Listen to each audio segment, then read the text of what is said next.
തുടർച്ചയായുള്ള മേഘവിസ്ഫോടനങ്ങളും ശക്തമായ മഴയും കനത്ത ദുരിതം വിതച്ച ഹിമാചൽ പ്രദേശിന് ആശ്വാസമായി ഇന്ത്യൻ സൈന്യം. രാജ്യത്തെ ദുരന്തബാധിത മേഖലകളിൽ കൃത്യമായ പ്രവർത്തനങ്ങൾ നടത്തുന്നതിൽ എക്കാലവും മികച്ച രീതിയിൽ മുന്നോട്ടു പോകുന്നതാണ് ഇന്ത്യൻ സൈന്യം.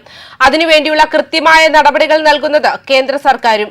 അടിയന്തര ഘട്ടങ്ങളിൽ കൃത്യമായ ഇടപെടലുകൾ നടത്തി പൊതുജനങ്ങളുടെ സംരക്ഷണം ഉറപ്പാക്കുക എന്ന ലക്ഷ്യത്തിന് മുൻതൂക്കം നൽകി മുന്നോട്ടു പോവുകയാണ് കേന്ദ്ര സർക്കാർ.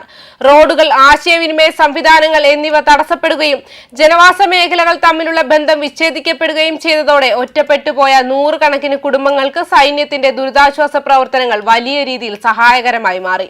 ദുരന്തബാധിത പ്രദേശങ്ങളിൽ 24 മണിക്കൂറും പ്രവർത്തിക്കുന്ന സൈനിക ക്യാമ്പുകൾ തുറന്നിട്ടുണ്ട്. ഇന്ത്യൻ കരസേന, സംസ്ഥാന ദുരന്ത നിവാരണ സേന, ദേശീയ ദുരന്ത നിവാരണ സേന എന്നിവ ഹിമാചൽ പ്രദേശിലെ ദുരന്തബാധിത മേഖലകളിൽ 24 മണിക്കൂറും പ്രവർത്തിച്ചു വരികയാണ്.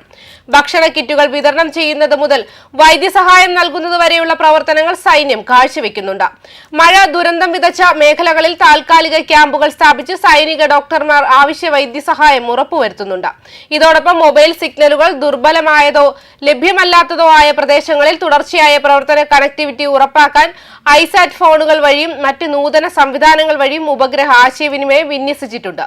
ഏറ്റവും ആവശ്യമുള്ള സ്ഥലങ്ങളിൽ അടിയന്തര സഹായം എത്തിക്കുന്നതിന് സൈനികർ സിവിൽ ഭരണകൂടവുമായി പ്രവർത്തനങ്ങൾ ഏകോപിപ്പിച്ച് മേഖലയിൽ തുടരുകയാണ്. അതേസമയം കഴിഞ്ഞ 20 ദിവസത്തിനിടെ തുടർച്ചയായ മഴയിലും മണ്ണിടിച്ചിലും വെള്ളപ്പൊക്കത്തിലും ഹിമാചൽ പ്രദേശിൽ 85 പേർക്ക് ജീവൻ നഷ്ടപ്പെട്ടു. ഇതുവരെ 34 പേരെ കാണാതായതും 129 പേർക്ക് പരിക്കേറ്റതായും റിപ്പോർട്ടുകളുണ്ട്. ഹിമാചൽ പ്രദേശിലെ മാണ്ഡി ജില്ലയിലാണ് ഏറ്റവും കൂടുതൽ നാശനഷ്ടങ്ങൾ ഉണ്ടായത്. പൂർണ്ണമായും തകർന്ന 404 വീടുകളിൽ 397 എണ്ണം മാണ്ഡിയിൽ നിന്നാണ്. 751 വീടുകൾക്ക് ഭാഗികമായി കേടുപാടുകൾ സംഭവിച്ചു. അതിൽ 719 എണ്ണം മാണ്ഡിയിലാണ്. വാണിജ്യ സ്വത്തുക്കൾക്കും നാശനഷ്ടമുണ്ടായി. 233 കടകളും ഫാക്ടറികളും തകർന്നു.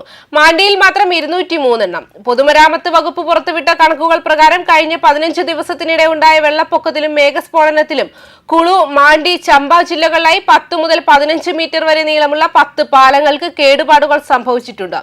ഈ പാലങ്ങൾ വകുപ്പ് പുനർനിർമ്മിക്കാൻ തീരുമാനിച്ചിട്ടുണ്ട്. ഷിംലയിലെ പ്രാദേശിക കാലാവസ്ഥാ വകുപ്പിന്റെ ഏറ്റവും പുതിയ പ്രവചനമനുസരിച്ച് ഹാമിർപൂർ, മാണ്ഡി, സോളൻ എന്നിവിടങ്ങളിൽ ഓറഞ്ച് അലേർട്ട് പുറപ്പെടുവിച്ചിട്ടുണ്ട്. കാരണം പല സ്ഥലങ്ങളിലും നേരിയതോ മിതമായതോ ആയ മഴയ്ക്ക് സാധ്യതയുണ്ട്. വ്യാഴാഴ്ച മേഖലയിലെ ഒറ്റപ്പെട്ട സ്ഥലങ്ങൾ നേരിയ തോതിൽ മഴ പെയ്യാൻ സാധ്യതയുണ്ടെന്നും അവർ അറിയിച്ചിരുന്നു. ഷിംല, ചമ്പ, സിർമൌർ, കാംഗ്ര, കുളു, ബിലാസ്പൂർ, കിന്നൌർ, ഉന, ലാഹൌൾ, സ്പിതി എന്നിവിടങ്ങളിൽ നേരിയ തോതിൽ ഇടിമിന്നലോട് കൂടിയ മഴയ്ക്ക് സാധ്യതയുണ്ടെന്നും കാലാവസ്ഥാ പ്രവചനം സൂചിപ്പിച്ചിരുന്നു. ഉത്തരാഖണ്ഡിൽ മഴയെ തുടർന്ന് നിരവധി ജില്ലകളിൽ മണ്ണിടിച്ചിലും ഇടിമിന്നലും വ്യാപകമായ നാശനഷ്ടങ്ങളും ഉണ്ടായിട്ടുണ്ട്. ഇത് സാധാരണ ജീവിതത്തെ സാരമായി ബാധിച്ചിട്ടുമുണ്ട്. ജൂൺ 1 മുതൽ മഴയുമായി ബന്ധപ്പെട്ട സംഭവങ്ങളിൽ 22 പേർ മരിക്കുകയും 11 പേർക്ക് പരിക്കേൽക്കുകയും ചെയ്തു. 144 വീടുകൾക്ക് കേടുപാടുകൾ സംഭവിച്ചു. നിരവധി കുടുംബങ്ങളെ മാറ്റിപ്പാർപ്പിച്ചു. ജൂലൈ 10, 11 തീയതികളിൽ ഡെറാഡൂൺ, രുദ്രപ്രയാഗ്, നൈനിറ്റാൾ, ബാഗേശ്വർ എന്നിവിടങ്ങളിൽ കനത്ത മഴയ്ക്കും ഇടിമിന്നലിനും സാധ്യതയുണ്ടെന്ന് കാലാവസ്ഥാ പ്രവചന ഏജൻസി മുന്നറിയിപ്പ് നൽകിയിരുന്നു.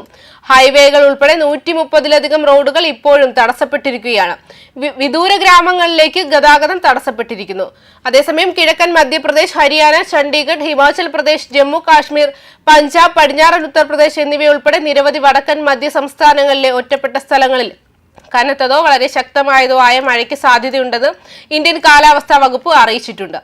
ഛത്തീസ്ഗഡ്, തീരദേശ കർണാടക, കിഴക്കൻ ഉത്തർപ്രദേശ്, ജാർഖണ്ഡ്, മധ്യപ്രദേശ്, മഹാരാഷ്ട്ര, മിസോറാം, ത്രിപുര, ഒഡീഷ, രാജസ്ഥാൻ, ഉത്തരാഖണ്ഡ്, വിദർഭ, പശ്ചിമ മധ്യപ്രദേശ് തുടങ്ങിയ പ്രദേശങ്ങളിലും വരും ദിവസങ്ങളിൽ കനത്ത മഴ ലഭിക്കാൻ സാധ്യതയുണ്ട്. രാജ്യത്തിന്റെ മധ്യഭാഗത്തിൽ അടുത്ത 4-5 ദിവസത്തേക്ക് സജീവമായ മൺസൂൺ തുടരുമെന്ന് കാലാവസ്ഥാ വകുപ്പ് നേരത്തെ സ്ഥിരീകരിച്ചിരുന്നു. ഇത് നിരവധി സംസ്ഥാനങ്ങളിൽ കനത്ത മഴയ്ക്ക് കാരണമാവുകയും ചെയ്യും. ന്യൂസ് ഡെസ്ക്, കർമ്മ ന്യൂസ്.